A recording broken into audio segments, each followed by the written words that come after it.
সুস্বাগতম স্বাগতম সবাইকে স্বাগতম সবাইকে স্বাগতম জানাই বাড়া দিতে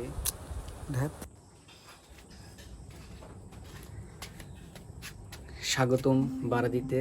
শহরের ব্যস্ত সময়ের মাঝেও আমরা মিস করি গ্রামের সেই নদীর পাড়ে বসে থাকা, গ্রামের যে কাঁচা রাস্তা এবং যে মাঠ ঘাট, এগুলো আমরা খুব মিস করি। তো আমি আমার এই চ্যানেলের মাধ্যমে এই আমাদের যে বারাদি গ্রাম, এই গ্রামটাকে তুলে ধরব, আমাদের এই গ্রামকে আপনাদের মাঝে উপস্থাপন করব এবং আমি যে ছোট ছোট কাজ করে থাকি সেগুলো আপনাদের দেখাবো, যে হাতে তৈরি কিছু কাজ আছে সেই কাজগুলো কিভাবে করে থাকি। এবং আমি এর মাঝে কিছু জিনিস রং তুলির কাজও করি, সে বিষয়েও আপনাদেরকে জানাবো। তো সবাই চলুন শুরু করা যাক আমার প্রথম ভিডিও ইউটিউব চ্যানেলে। আপনাদেরকে প্রথমেই দেখাবো আমাদের বাসার সামনে যে রাস্তাটা, এটা হচ্ছে আমাদের বাসার সামনের রাস্তা। এখানে অনেক ফুল গাছে ফুল ধরে থাকে এবং ফুল পড়ে থাকে। বাংলার কিছু চিরচেনা যে ফুলগুলো, সেই ফুলগুলো আপনাদের দেখাবো। আমাদের বাসার সামনে মধুমঞ্জুরি ফুল ফুটেছে এবং সন্ধ্যা মালতী, লাল রং, এটা মেজেন্টি রঙের, আরও রঙের হয়। বৃষ্টির শেষে যে কামিনী ফুল ফুটে আছে, সেই ফুলগুলো আপনারা দেখতে পাচ্ছেন। এটা আমার বাবা এই গাছটা লাগিয়েছিল। আমার বাবার আগাগোড়া থেকে ফুল গাছ খুব পছন্দ। আর আছে রঙ্গন ফুল, লাল রঙের রঙ্গন, এটাতেও অনেক ফুল ফোটে। আর আপনাদের যে বলেছিলাম হলুদ রঙের যে সন্ধ্যা মালতী ফুল, এটা দেখেন আরও আছে।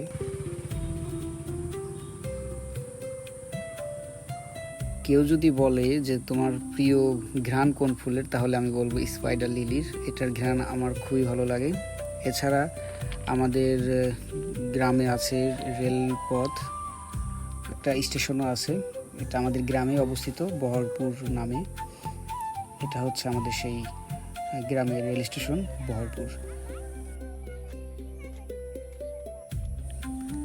আমাদের গ্রামে আছে অনেক বড় একটা খেলার মাঠ।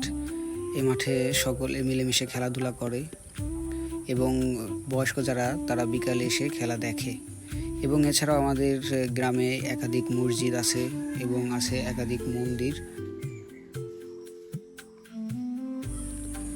এছাড়াও আছে হজরত শাহ পালোয়ানের মাজার শরীফ, যেটা আপনারা দেখতে পাচ্ছেন। এছাড়াও আমাদের গ্রামে আছে দেশসেরা প্রাথমিক বিদ্যালয়, স্বাবলম্বী ইসলামপুর সরকারি প্রাথমিক বিদ্যালয়। আপনারা দেখতে পাচ্ছেন এই স্কুলটা ভীষণ সুন্দর।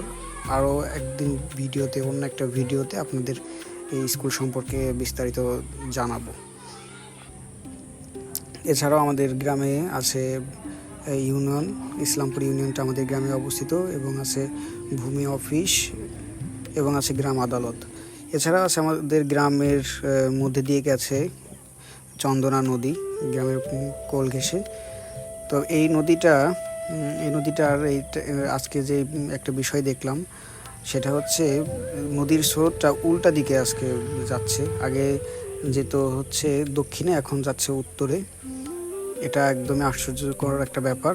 এখানকার যারা বয়স্ক লোক ছিল, তাদের কাছ থেকেও শোনা গেল যে তারা এই প্রথম এরকম নদীর স্রোত উল্টা দিকে যাওয়া দেখতেছে, এবং এটা নিয়ে তারা অনেক ধরনের হাসি রসাত্মক কথা আলোচনায় মগ্ন ছিল। এবং এই নদীর উপর দিয়ে একটা ব্রিজ গেছে, সেই ব্রিজটা আপনারা দেখতে পাচ্ছেন। এই ব্রিজটা দুইটি গ্রামকে সংযুক্ত করেছে, বারাদি এবং পদমদি। এবং একটা ইটের রাস্তা আছে, আপনারা দেখতে পাচ্ছেন। তো আপাতত এই ছিল আমাদের এই বারাদি গ্রাম, ঘুরে দেখালাম। আরও অনেক কিছুই আছে, সেগুলো এক ভিডিওতে দেখানো সম্ভব হয়নি এবং আরও অনেক কিছুর সাথেই অনেক ধরনের সম্পর্ক মানুষের আছে, সেই বিষয়গুলো আপনাদের মাঝে আমি এক এক করে তুলে ধরবো।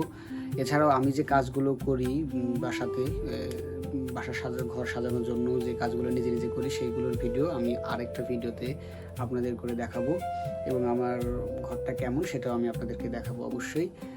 তো আজকের জন্য এই পর্যন্ত। এবং অবশ্যই এটা যেহেতু আমার প্রথম ইউটিউব চ্যানেলের ভিডিও, তো নিশ্চয়ই যারা ভিডিও দেখছেন তারা কিন্তু কেউ সাবস্ক্রাইব সম্ভবত এখনও করেননি।